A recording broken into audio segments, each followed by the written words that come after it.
আসসালামু আলাইকুম। আপনারা সবাই কেমন আছেন অবশ্যই জানাবেন।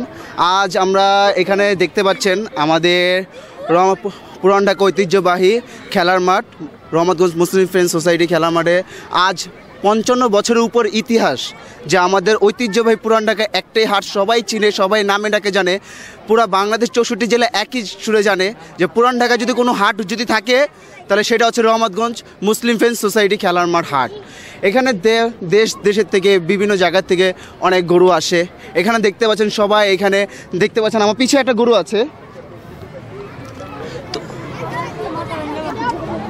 তো আপনারা এখানে যারা কিনা ভালো মতে ভালো মানে ও কম সাশ্রয়ে যদি ভালো কোনো গরু যদি নিতে চান আমাদের অবশ্যই রহমতগঞ্জ মুসলিম ফ্রেন্ডস সোসাইটি খেলা মাঠে চলে আসবেন। এবং এই হাটটায় আমাদের পুরান ঢাকার মাননীয় সংসদ পুরান ঢাকার সাবেক এমপি তিনবারের সংসদ সদস্য হাজী মোহাম্মদ সেলিম সাহেব ও বর্তমান ওনার সুযোগ্য বড় সন্তান মোহাম্মদ সুলেমান সেলিম ভাইয়ের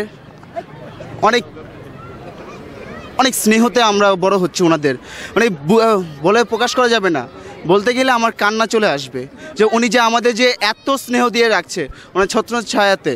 উনি আমাদের মাথার উপরে একটা বট গাছ, যেমন কিনা বাবা হচ্ছে আমাদের একটা বট গাছ, সেরকম উনিও আমাদের অভিভাবক।